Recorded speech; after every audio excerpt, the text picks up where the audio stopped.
Well, we have a special guest on the Beyond the Flags podcast. Joining me is Bill Martin, the Director of Media and Public Relations for IMCA. He's been in the role since 1997 and on December 20th, retiring after a 27-year tenure. In this interview, we talk about his start, how he got involved in racing, and how he got involved in journalism, and where it took off from there. This is a very special story, and we hope you enjoy it. That's coming up next.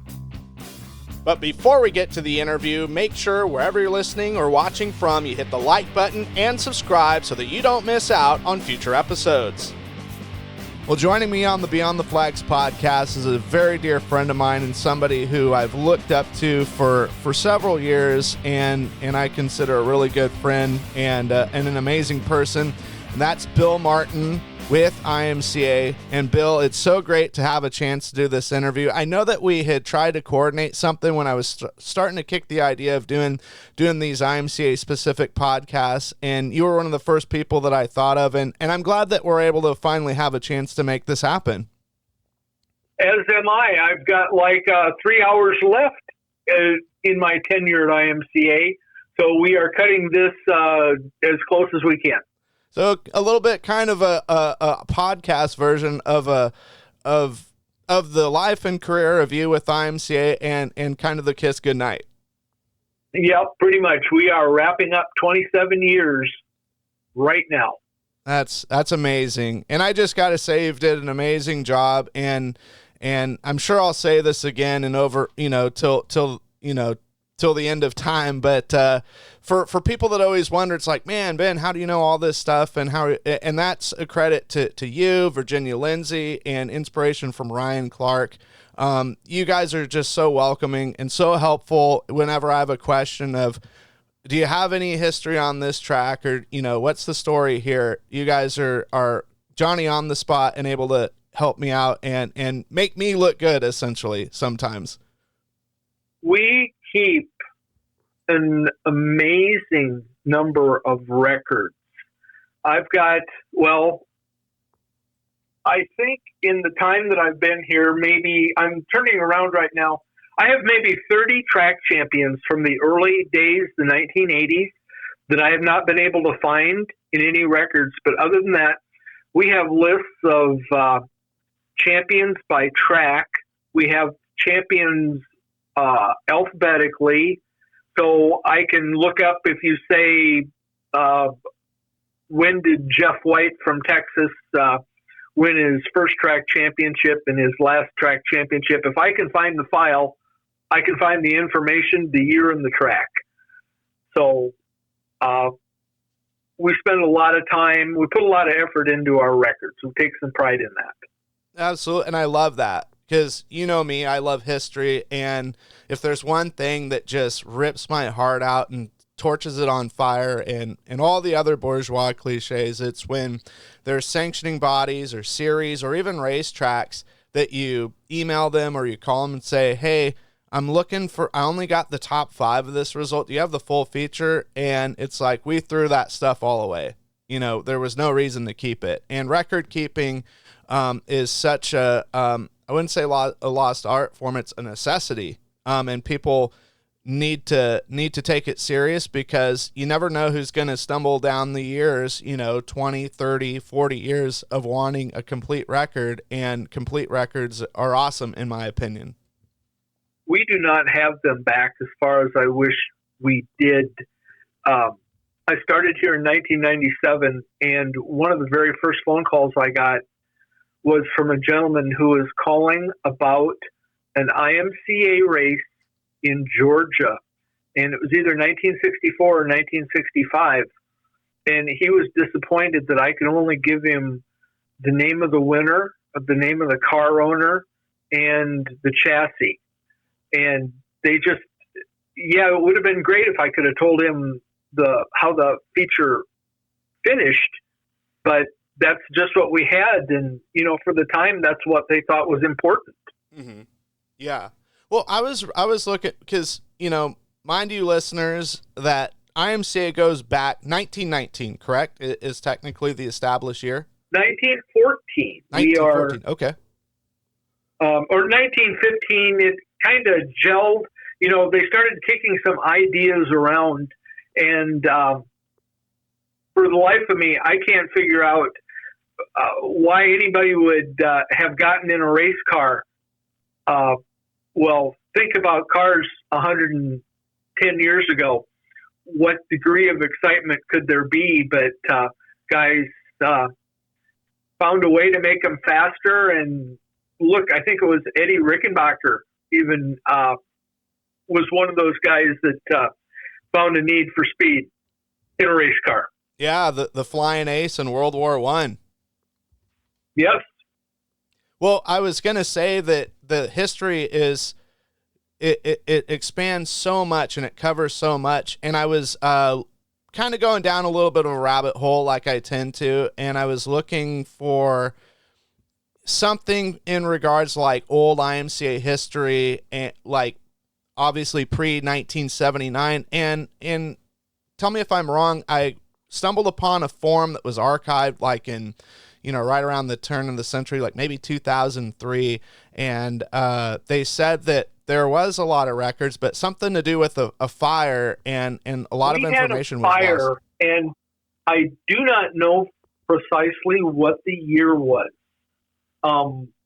It was sometime in the 1970s, in fact, that they lost a lot of the records to a fire. We have some of the older stuff yet. We keep it, we call it in the Bob Ross Memorial Room. Bob Ross, when he worked for us, was also very talented building-wise. And he built this storage room here in the bowels of the IMCA building.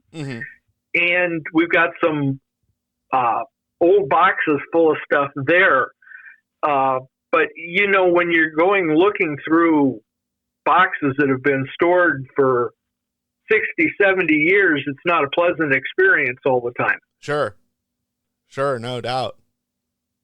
It's like the vault of the Smithsonian or the Library of Congress, I guess you could equate that to. But far less sanitary. Yeah, far less sanitary, yeah, totally. Well, talking about you, Bill, your earliest memories of racing and how you got involved with the sport. I'm at the age where everything, the Memorial Weekend, really kicked off summer, and that meant the Indianapolis 500. And who won Indy? That was important to everybody. And I remember that, and, you would argue over whether Hot Wheels were better than Johnny Lightning, and that carried over. I think probably the first race I actually went to would have been at Fayette County Speedway. And that was when I was working at the newspaper in West Union. This is in Northeast Iowa. My boss at the paper also was the promoter at West Union and at Independence. My wife actually got into working racing earlier than I did. She sold tickets, and when she was done selling tickets, she worked in the concession stand. So I would go up and watch while she was at work. Okay. Wow, that's really cool. We moved back to Vinton, and that was in 1997, and my boss called Kathy Rutt and said, yeah, this guy can write, and they had an opening for somebody to do that. And I've been in one office or another in the IMCA building since then. Awesome. Well, I love that you bring up Indy, and I feel like this year a little bit of that spirit was back, I think, with Kyle Larson kind of shaking things up a little bit. But, you're talking about the area you grew up in, the IMCA was a route to Indy. You could see a guy racing, on the weekly somewhere and would take the necessary steps and get in the big cars, the champ cars. And then eventually the pathway was to Indy and not necessarily NASCAR like we it has been for the last couple decades. And it's kind of cool to see that. And, I went to the Indianapolis 500 this year, and it's like, holy smokes, everything. It's probably, the only thing that I could maybe cue it up next to is, and I'm saying this with all seriousness, is almost Super Nationals. Just there's so much tradition of how things are done. And I say that all in the right ways. That to me, the word you're looking for is pageantry. Oh, just pageantry. So, yes. I mean, it's like, but it's at an astronomical level where they have an annual ceremony where the flag gets delivered, and then somebody hooks the flag up. Like everybody's got a role and a purpose, and there's a special guest in those roles. And just the way the city of Indy, like they rename the streets of the starting grid, and they have a parade. There's not many events that I can think of. Super Nationals is up there. I mean, the town of Boone just like completely, captures that event and appreciates that event. They do. There is no event anywhere like Super Nationals. It's fun, and it's amazing, and it's overwhelming, and it's all those things all at once. Yeah. I remember I was helping you out writing stories the first time I got to actually go in 22, and I'm glad that I kind of had like a tipping the toe in the water kind of experience versus like being thrown in the deep end, because even for me, it was just overwhelming of like, oh my gosh, there's so much to take in here. Like, this is nothing I've ever experienced with the number of cars, the quality of the racing. Like, heat races are like main event status. And of course the dances and the 3 wides and, the opening ceremonies on Championship Saturday, but also just the other stuff that goes with it, of the stamina that you have to build up. And then the last couple years, I feel like it's a little bit easier to where what's going to happen when, but that first time it was like, oh my gosh, what's going to happen next? And you think it's over, and then it's like, nope, we got 3 or 4 more hours of racing to go. Super Nationals is actually like the second race, using the term race very loosely, that I attended at Super Nationals. I was hired in middle of August. So I went to a Deary Series race at West Burlington, and then the next thing I knew, they picked me up and we drove to Boone. And I can remember the most awe-inspiring thing, I believe, was about the time they hit 400 modifieds. And this is back before we had a Northern and Southern Sport Mod divisions. Mm-hmm.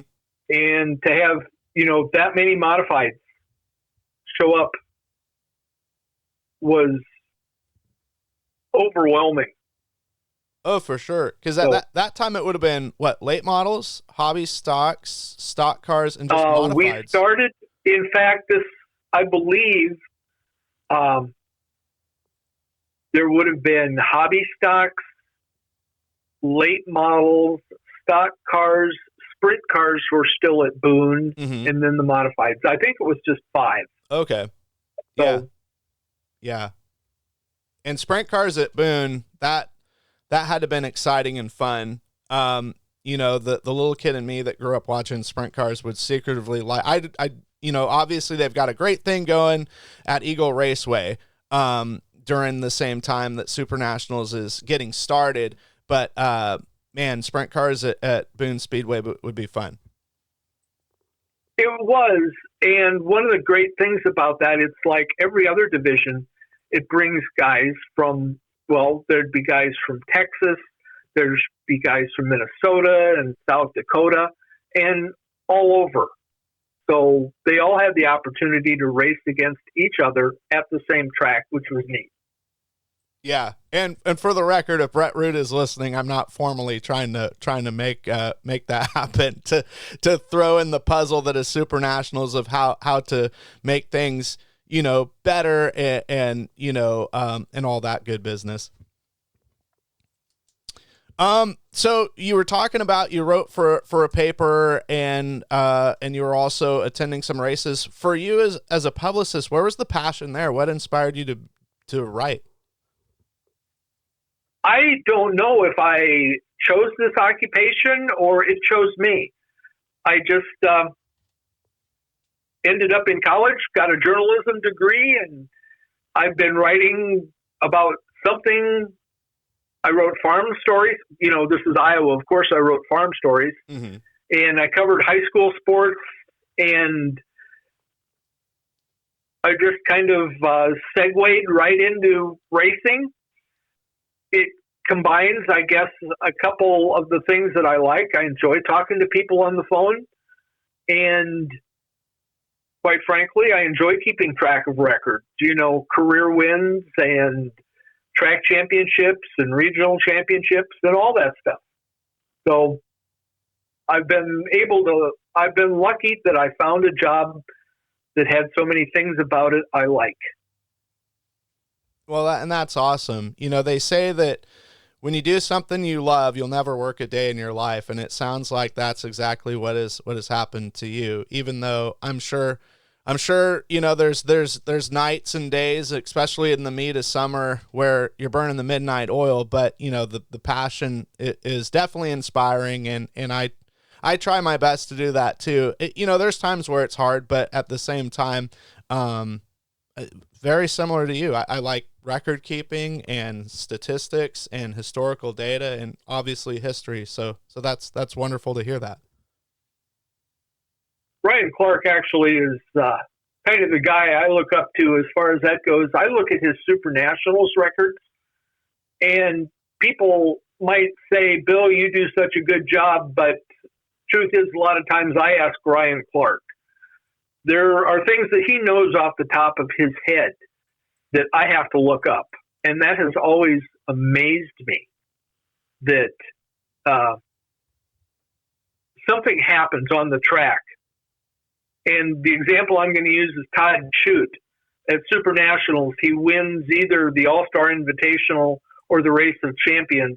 And then Ryan says, well, Todd Chute is the latest driver to win the main event, the Race of Champions, and now the All-Star Invitational, in some order like that. Mm-hmm. And I'm thinking, man, how does he even remember that? I have to look that stuff up. Sure.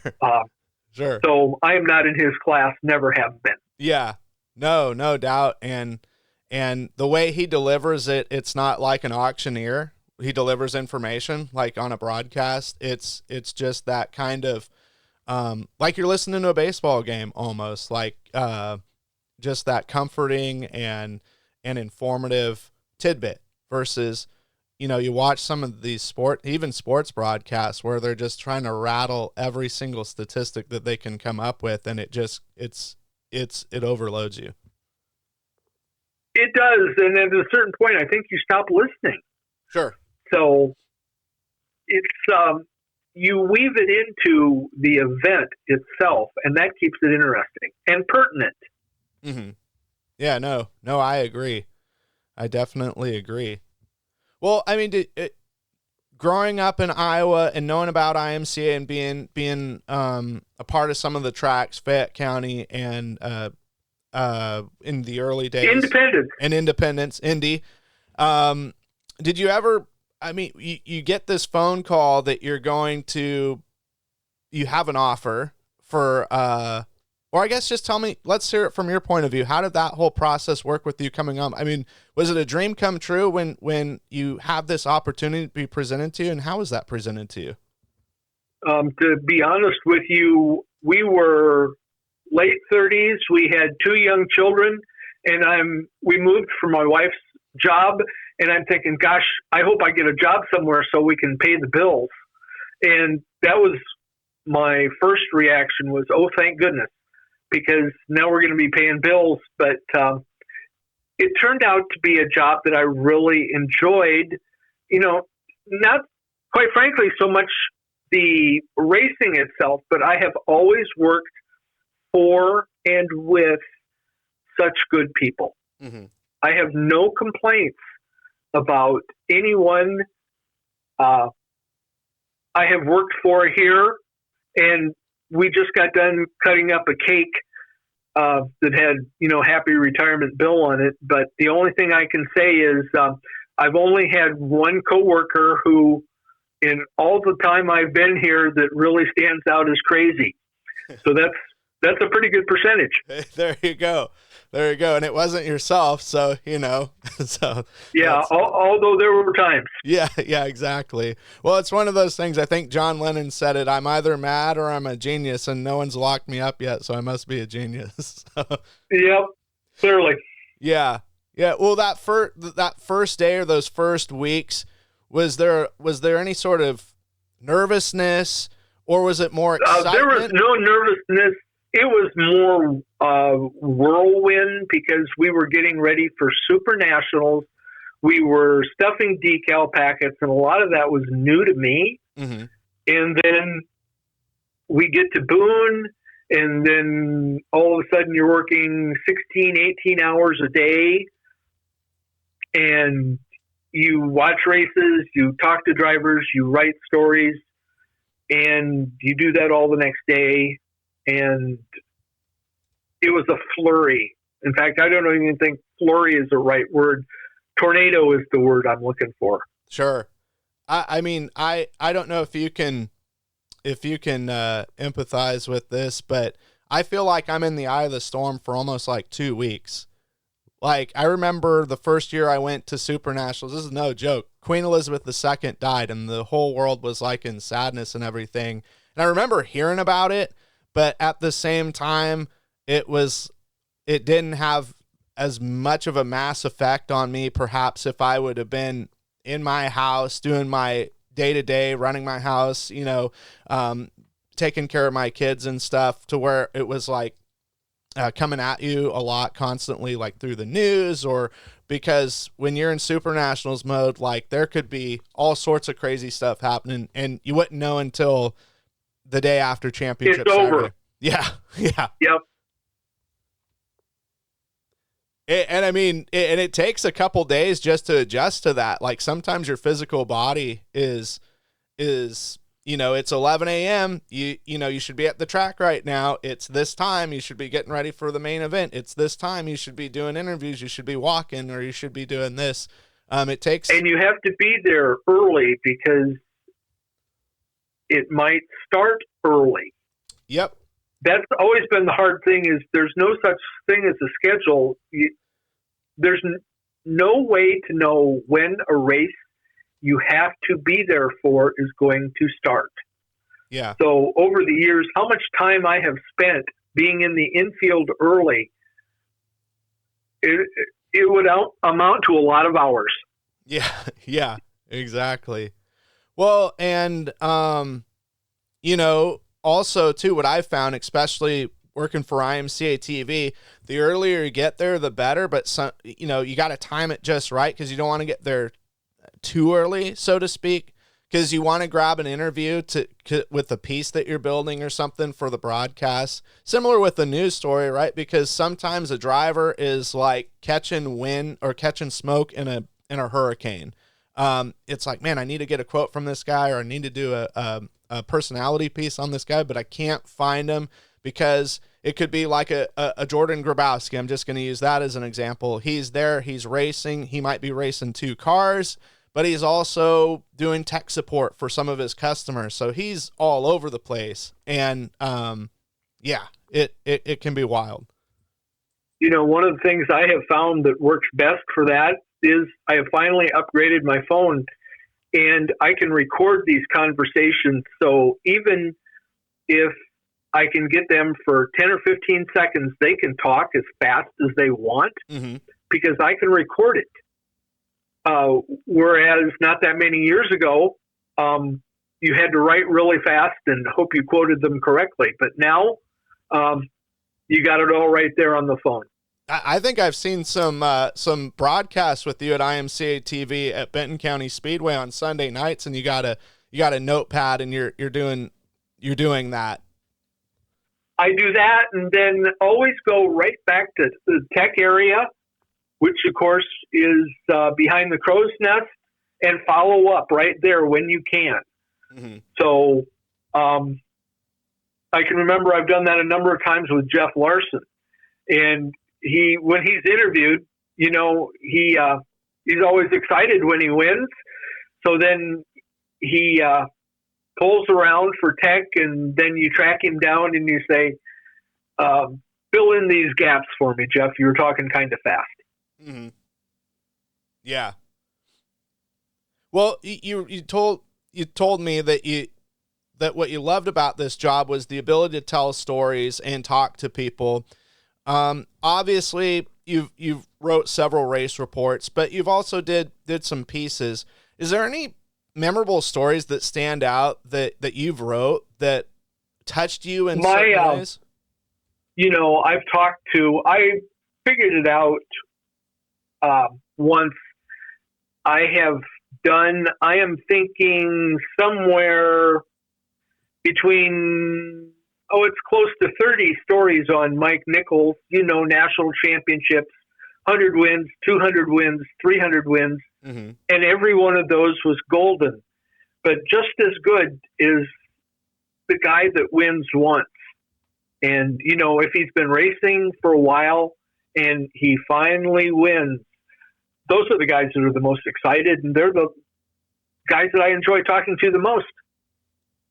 Yeah, I agree. And there's also so many good storylines too in the Speedway Motors IMCA weekly program. One that really stood out to me, again, first year going to Super Nationals, Pappy Leonard, a two-time Purple Heart Award winner, medal winner in Vietnam. And even though he's up there in the years, just his zest for life and his passion to, he's been through so much and experienced so much that he finds peace in racing, and he loves racing, and he loves traveling for racing. And he was somebody that I really enjoyed. And I remember I did a piece for you that I submitted, and that was definitely a special one as far as personality pieces go. It's easy. One track that resumed its sanctioning this year was Redwood Speedway in Minnesota. Now, Corey Probst, of course, was the hobby stock champion, but it seemed like about every other week they had a new winner in the hobby stocks. Mm-hmm. And it was the first-time winner. So I was able to call a lot of different guys, and then they'd talk about their first ever wins in that class. They were just one of those tracks that had a lot of new winners this year. I think that's good for the tracks. I think that's good for the fans. And, well, obviously it's good for me because it gives me people to write about. Yeah. I love it when there's not utter dominance. Obviously you want to see guys do well. And I'm not saying that if you're winning a bunch of races, I don't like you. Let's put that out there. But one track that comes to mind that I know I was submitting work for this year, Electric City Speedway in Great Falls. It seemed like it wasn't until like late July, maybe even August, that they had a repeat winner. Or maybe, let's see, I could be wrong on that. But I know it took a long time for them to get a repeat winner. And watching those races on IMCA TV was just crazy because you're like, oh man, this guy, he's going to win. He's going to be the first two-time winner. And this one driver just hits one out of the park and just a giant slaying, as they would say, like in soccer, just something that you wouldn't expect. And it was cool to see, and you get to see their emotion and all that good business. And that's really cool because there's just hundreds and hundreds of stories like that every single year across the country with the sanctioning body, and it's awesome. I am thinking it was Huset's with their sprint cars. They had 16, 17, 18 different winners in a row last season, this season. That's just who I think it was, but I have not seen anything like that come down the river for a long time. And it is good when you have different winners frequently. Everybody works hard, mm-hmm. and the guys that work hard deserve to win. I agree. And what was fun this year was you were talking about a different winner each week. It seemed like for the Friesen Performance IMC Northern Sport Mods, there for a while, there was a different national point leader for, I feel like, a month and a half. Like it was hot potato. and they went into Super Nationals with where it was close. So did the Sunoco IMCA Hobby Stocks. Both of those divisions came to, it was always fun to receive the email that you would send with the national point standings, because that'd be the first thing I'd say. It was kind of like, you hear guys back in the day in 1941 of Joe DiMaggio, did he hit it? You look at the Yankees box score. Did he hit it? His hit streak. Did he hit one? Is it going still? Of like, what's the race look like? Oh my gosh, they're still tied. Or, oh, there's just a point between these guys. And that makes it fun. That makes it, for a guy like me at least, that's enjoyable. And then a certain guy who played for the Yankees is the MVP because of his hit streak, and not a certain guy from the Red Sox who hit over 400. So, yeah, Ted Williams. Baseball fans can argue about that forever. Yeah.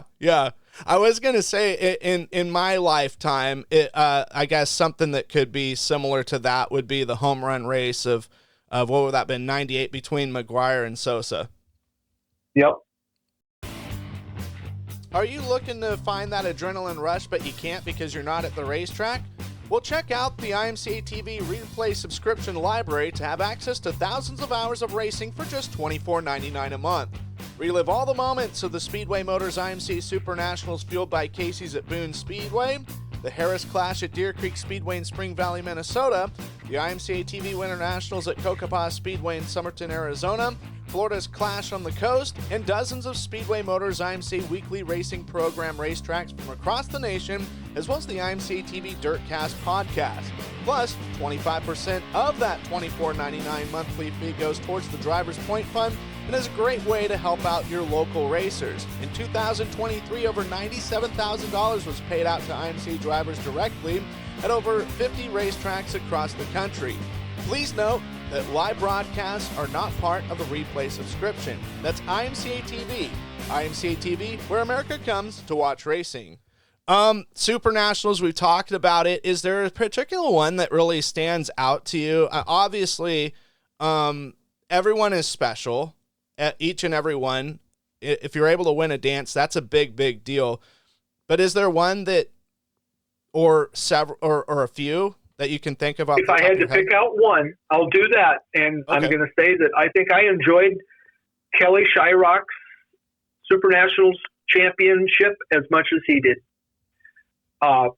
We go back years and years, and I can remember one year he had a disappointing finish, and I said, I really think, I told him this on the backstretch after the race, that I really believed he was going to win Super Nationals someday. Mm-hmm. And that someday finally came this September. I'd agree with that statement. I think that was definitely super special because I remember he won his prelim night, and Wade Onger is talking to him about like, hey, is this the year kind of deal? And he's like, you never know. You look at that old guy in the mirror and, this place is this place. I mean, literally he said, this place has been pretty cruel to me, and the way he was able to do it. And it was an exciting finish too, between him and Dallin Murray, where they were just dicing it up late. And just what got me was the emotion where he put his hat over his head when I get emotional thinking about it, when they cheered for him, of just like, finally, one of those kind of moments. Like, I thought I was cursed kind of deal. And, there are other drivers you look back at, and I can remember some guys that are leading. The worst time to get a flat tire is leading at Super Nationals. And over the years, those stories pop up that some guys just get bit at Boone. There's just something about it. Yeah, exactly. They have a perfect week. They do great in their prelim. They're awesome in the ROC, and for the classes that run the All-Star Invitational, they do good. And when it comes to the dance, it all just falls apart, and it's just how it works sometimes. I think William Gould is one of those drivers. He just loads up his bad luck in the trailer and brings it to Boone with him. Because there are some nights when things are looking so good, and then the next thing you know, he's pulled to the infield. It's inexplicable. I don't know how it happens. Yeah. It's one of those deals we don't know how it happens, except for that it just happens kind of thing. And I remember when, around in my parts here, 2013, we went back to sanctioning. When I was a kid in the 90s, Cottage Grove Speedway was sanctioned for several seasons. And I remember his dad, David, racing here, and he was quite a prominent racer when he was out here, as well as before and after he had been to Oregon. And I remember talking to Jim Stannard at the meeting, because they were having this big deal, like, we're going IMCA sanctioning. If you have any questions, ask Jim and all that stuff. And I just remember, I think this is so cool, and this is a great move. And I might have even told you this too. It's like, I remember watching William Gould start out in like a basically like a paint to pass class here when he was younger, obviously. And I just remember Jim like, wait, really? I didn't know that. I'm like, well, you can ask him. I know it's the same guy because, Yep. I verified it.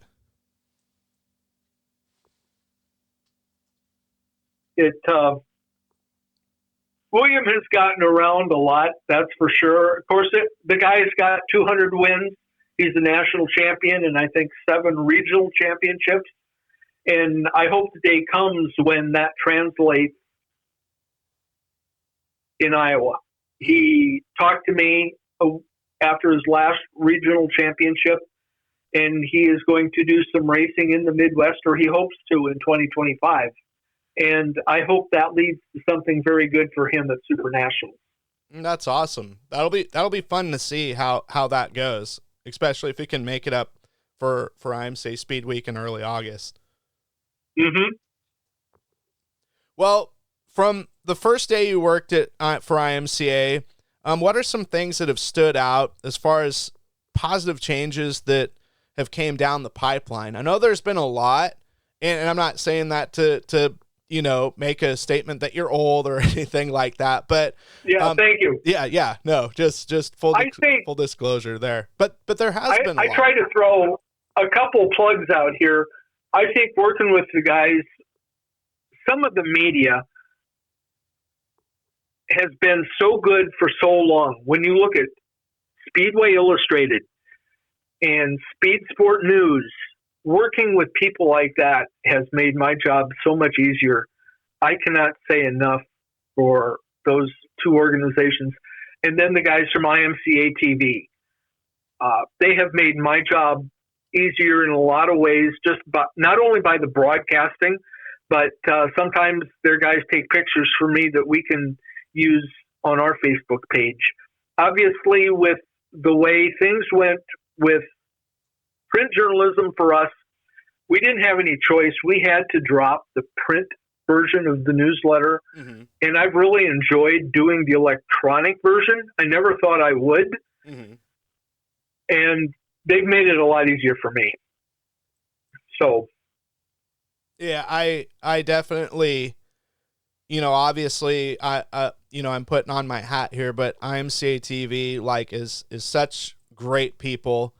I worked with those guys hand in hand, and there's a lot of times like Nate Ober, who's one of the main shot callers there. Like, I'm on the phone with them at least once a week, especially during race season, as long as we're not too busy or we're on the road together somewhere.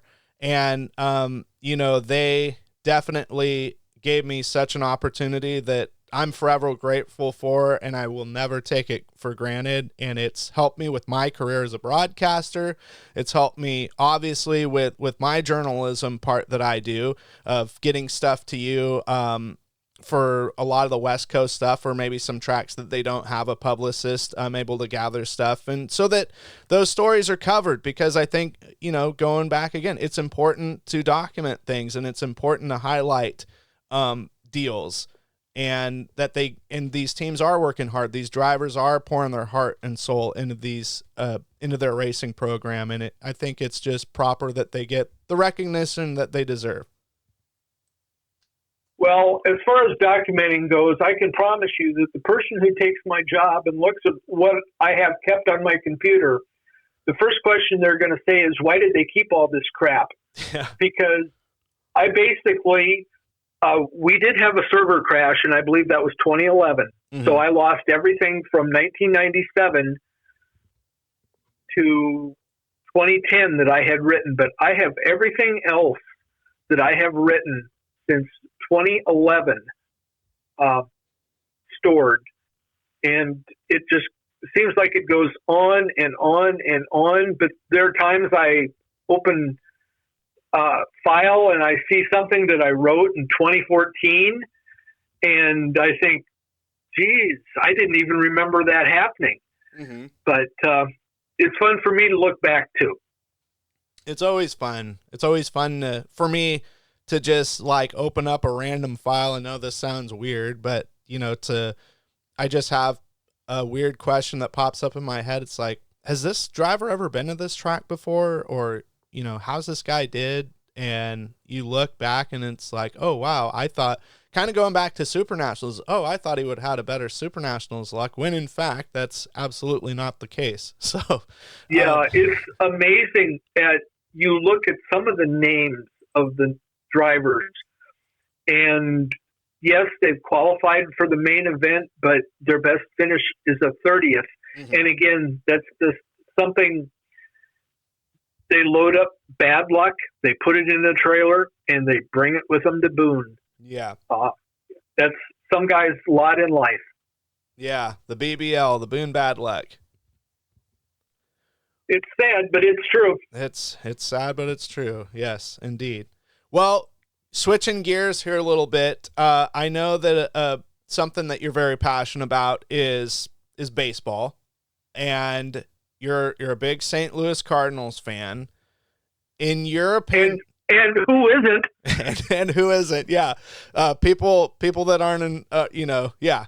So, your opinion, the best Cardinals team as far as season that was ever put together and played. I'm kind of a historian that way also.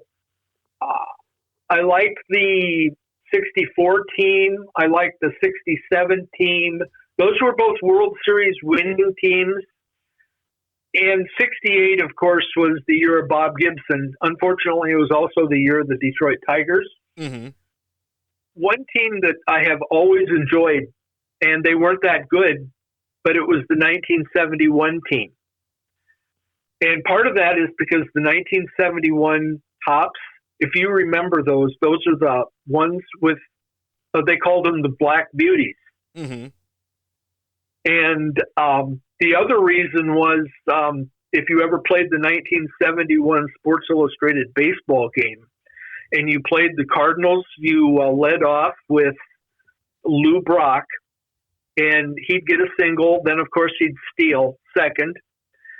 And it didn't matter who you had batting second. You could bunt into third, and then you batted Joe Torre third, and he got a hit and drove in. You always scored at least one run in every game.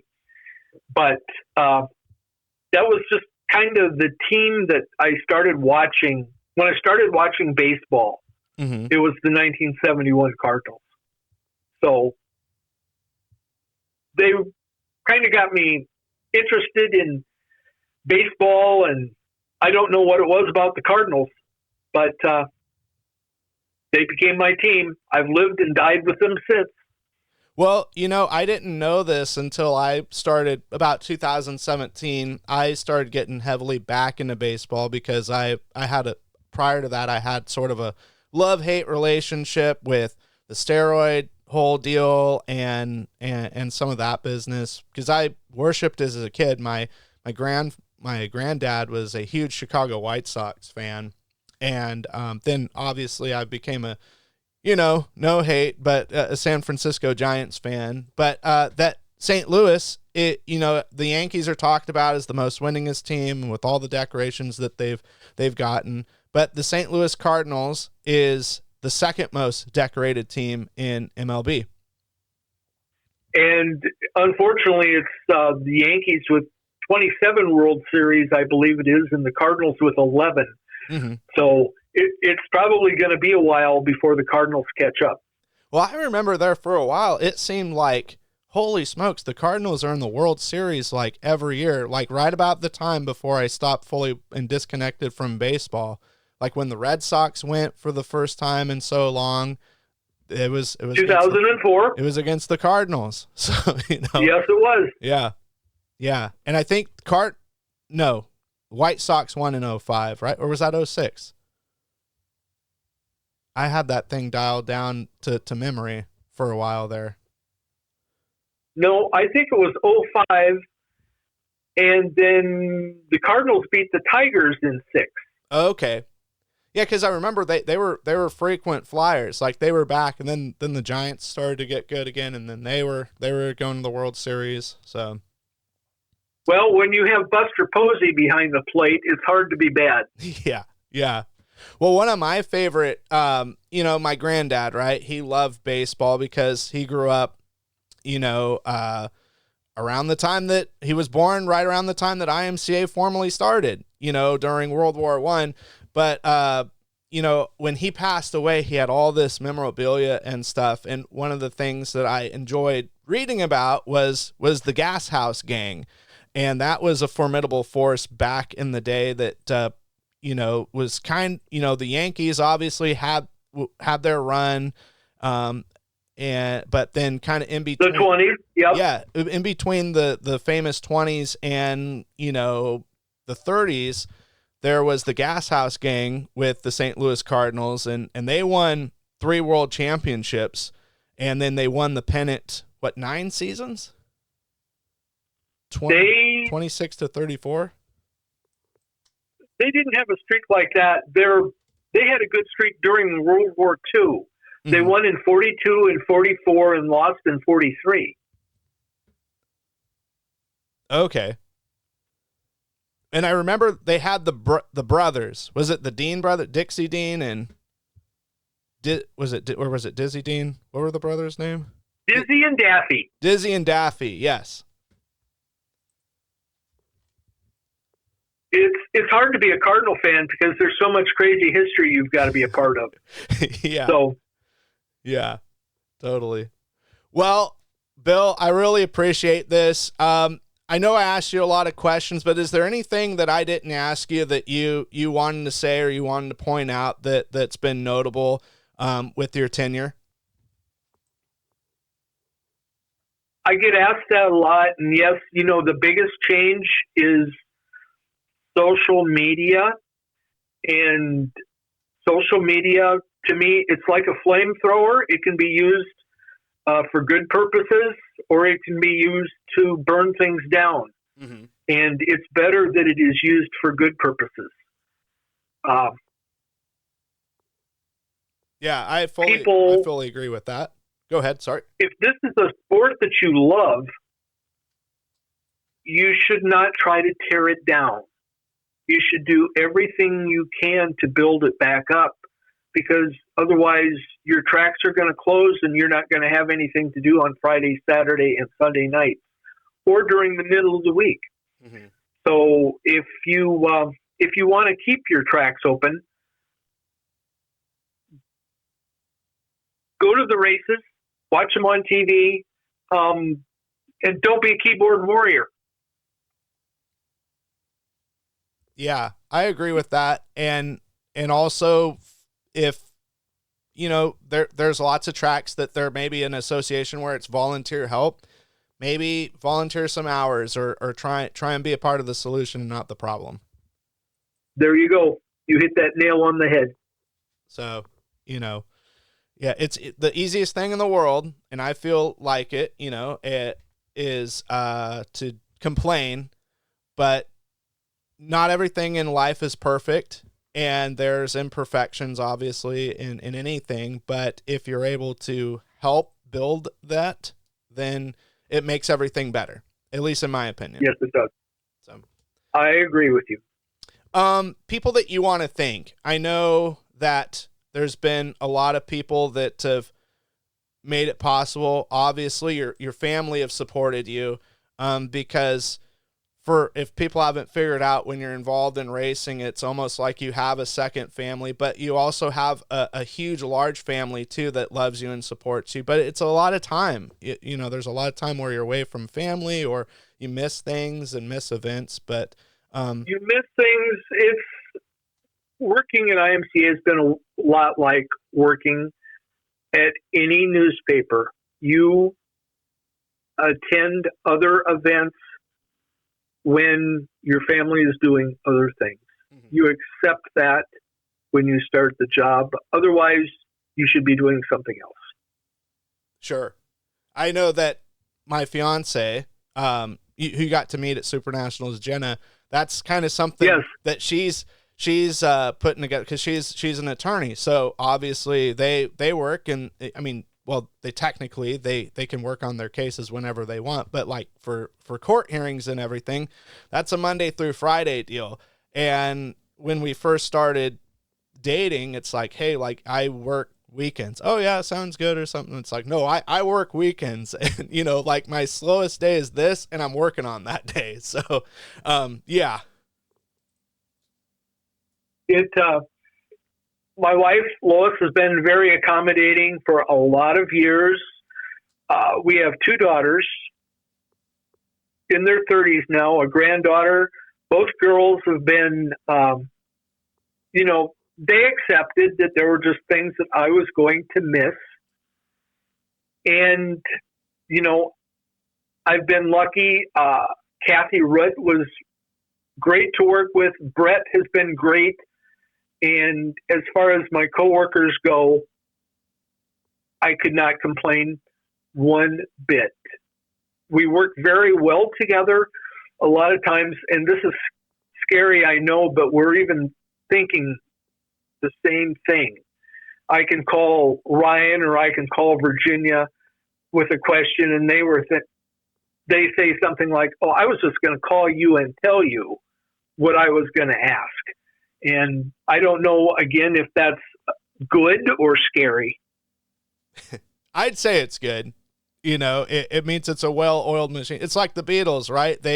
When they wanted to change something with the song while they were working on it in studio, they would just do it, and all it would be is a nod or a look. And obviously not at that level, but similar in that you guys are all on the same wavelength. We are very much at a year. And then when we're not, we're always able to talk things out. Mm-hmm. And that's good. That's important, because you're dealing with a lot, and, obviously with publicity, you're dealing with timelines, and there's weeks where there's a race on every single week, and it needs coverage, or there's stories down the pipeline, and the plate gets full, and it can get wild Western and crazy. It does. I always kept a schedule of our specials and marked them off as they were done throughout. I started in January, added, and then took them off when they were rained out. But I wish I could go back. I wish I had kept those lists for the races that have come and gone. It's interesting to me. We have races that, like the Harris Clash or Great Lakes Nationals at Crystal in Michigan, that have gone on forever. And there are so many races that I call them one and done. Mm-hmm. But, sometimes that's the right thing too. You should only have memorials for people as long as you can only do that for so long. Because at some point you run out of people who remember those people. And maybe that's a controversial opinion. I don't know. But I think everything runs its course. Yeah. No, I agree with you. Yeah, no, that would be cool to see that kind of all-time accumulative list of what you've got as far as specials and everything. It would not be a short list. I do know that. No, it would be thousands. I kept track of how many features I wrote for however many years, but it got to the point where I was thinking, geez, this is too many. And I just deleted it. You know, it's one of those things you become compulsive about. I haven't written enough about a guy from Pennsylvania or New York or Oregon. Mm-hmm. And sometimes you just got to let stories come to you and not go out of your way. Sure. Well, I really appreciate first of all, taking the time. Obviously, today is a very, very special day. And also just that our friendship, I mean, I remember 2016, I went on a limb where I was going to start High Side Racing Promotions and do journalism on my own, really. And I didn't know at all what I was thinking, but I know that you were one of the first people that I talked about, like, hey, is there work? And I remember, I'll never forget where I was, and I was just standing in my gravel driveway and just looking down the street, and you're like, just call up Tracks and see if they need something. And I did that, and it's paid good dividends, and it's provided for my family, and I'm forever thankful for that. So I am glad it worked out for you, Ben. I do know, though, that you followed that up with, we need photographers, we need pictures. So. Yeah, now we're going down a different branch, and yeah. That's always been an issue also. Yes. Well, I hope that that you guys, you and the family, have a Merry Christmas and a Happy New Year, and I'll definitely be staying in touch with you. And this has been an enjoyable interview, and I hope it was just as enjoyable for you. It certainly was, Ben. I look forward to talking to you again. Well, race fans, that does it for this interview. We hope you enjoyed it, and we hope that you continue to enjoy these upcoming interviews. We appreciate it if you would like and subscribe wherever you're listening, whether it's on Spotify, iTunes, YouTube, wherever it's at.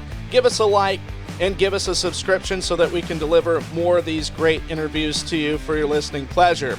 In the meantime, wherever we're at, wherever you're listening, we hope you have a great rest of your day and a pleasant evening, and we will see you soon here at High Side Racing Promotions.